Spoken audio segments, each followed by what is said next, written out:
కేటీఆర్ గారికి హరీష్ రావు గారికి గుర్తు చేయదలుచుకున్నాం. మీ బాధ్యత ఏంది? ప్రజలు మిమ్మల్ని ప్రతిపక్ష స్థానంలో 39 ఎమ్మెల్యేలు ఇచ్చి కూర్చోబెట్టిండ్రు. ప్రజా సమస్యల మీద మీరు స్పందించాలా, మీ మీద అభియోగం వస్తే కూడా దాన్ని మీరు డిఫెండ్ చేసుకోవాలి అని చెప్పి మేము కోరుతున్నాం. కానీ వాళ్ళు పూర్తిగా నిస్తేజులు అయిపోయినరు, నిశ్చేష్టులు అయిపోయినరు. వాళ్ళకే అర్థమవుతుంది మా పని ఖతమైందని, అందుకే నోరు పెగడట్లే.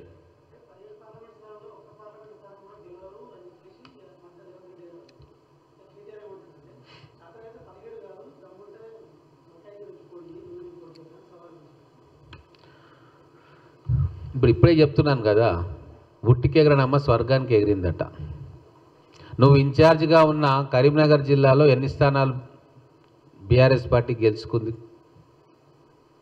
నీ పక్కన ఉన్న వేములవాడ ఓడిపోయినావు కదా, అటుపక్కన ఉన్న కరీంనగర్ ఓడిపోయినావు కదా, ఇటుపక్కన ఉన్న మానకొండూరు ఓడిపోయినావు కదా, హుస్నాబాద్ ఓడిపోయినావు కదా. నీ చుట్టుముట్టున్న స్థానాలన్నీ వీకినాయి కదా.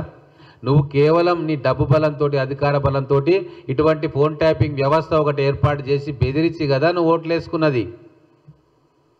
ఈరోజు నేను రిక్వెస్ట్ చేస్తూ ఉన్న ఈ వేదిక ద్వారా ప్రతి ఒక్క నియోజకవర్గంలో బీఆర్ఎస్కు వ్యతిరేకంగా పోటీ చేసిన బీజేపీ కావచ్చు, కాంగ్రెస్ నాయకులు అభ్యర్థులు కావచ్చు, వాళ్ళ ఫోన్ 100% ట్యాప్ చేసిండ్రు దుర్మార్గులు.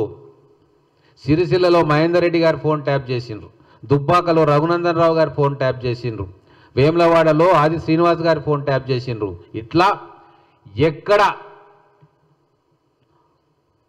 అభ్యర్థులు గట్టి పోటీ ఇస్తారని అన్నారో అక్కడ అందరి ఫోన్లు కూడా ట్యాప్ చేసిండ్రు. అందుకే నేను ప్రజాస్వామ్యాన్ని రక్షించుకోవాలి, ఈ దుర్మార్గుల భరతం పట్టాలి అని చెప్పి ఎట్లయితే ముందుకొచ్చి కంప్లైంట్ ఇచ్చిందో ఒక బాధితుడిగా, మిగతా ప్రజాప్రతినిధులందరికీ కూడా ఏ పార్టీ వాళ్ళైనా సరే, ఇంక్లూడింగ్ బీఆర్ఎస్ పార్టీలో గెలిచి అనుమానం ఉన్న వాళ్ళు, ఓడిపోయి అనుమానం ఉన్న వాళ్ళు కూడా వచ్చి ఈ సిట్టుకు కంప్లైంట్ ఇవ్వాలి అని చెప్పి నేను వారిని కోరుతా ఉన్నా.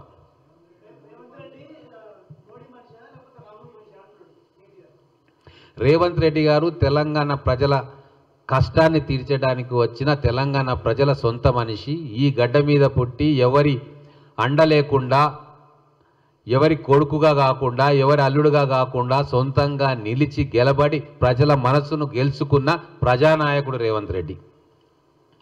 తెలంగాణ ప్రజల పక్షముండే నాయకుడు రేవంత్ రెడ్డి. దానికి సమాధానం చెప్పిన కదా.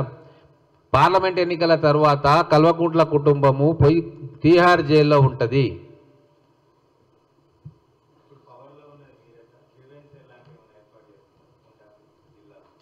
మేము రిక్వెస్ట్ చేస్తూ ఉన్నాం, డీజీపీ గారికి కూడా అదే చెప్పినాము. ప్రతి జిల్లాలో ఒక గ్రీవెన్స్ సెల్ పెట్టండి, వేలాది మంది వచ్చి మా ఫోన్ ట్యాప్ అయింది అని చెప్పి ఆధారాలతో సహా వాళ్ళు విజ్ఞాపన పత్రం ఇస్తారు, కంప్లైంట్ ఇస్తారు. దయచేసి ఆ పని చేయండి అని చెప్పి మరొకసారి రిక్వెస్ట్ చేస్తూ ఉన్నాం.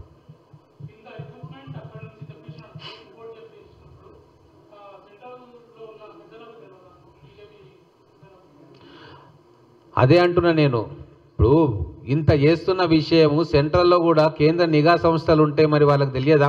వాళ్ళు కూడా కొన్ని వ్యక్తుల మీద ట్యాపింగ్ చేస్తున్నారు కదా, వాళ్ళకు కూడా ఏజెన్సీస్, ఇన్కమ్ ట్యాక్స్, ఈడీ ఇవన్నీ ఉంటాయి కదా. మరి వాళ్లకు ఏమాత్రం కూడా ఒప్పందలేదా? వీరు ప్రైవేట్ ట్యాపింగ్ యూనివర్సిటీస్ తెలంగాణలో పెడుతున్న విషయం మోడీ గారికి, అమిత్ షా గారికి తెలవకుండా పోయిందా? అంటే దొంగలు కలిసి ఊళ్ళు పంచుకున్నట్టు బీజేపీ, బీఆర్ఎస్ కలిసి తెలంగాణ ప్రజల మీద ట్యాపింగ్ బ్రహ్మాస్త్రాన్ని ఉపయోగించి కాంగ్రెస్ పార్టీని అనగదొక్కాలని చూసిరు. కానీ ప్రజలు తెలివితోటి, వివేకంతో ఈరోజు ప్రజాస్వామ్యాన్ని తెలంగాణలో నిలిపినరు, కాంగ్రెస్ పార్టీని గెలిపించి. ఓకేనా?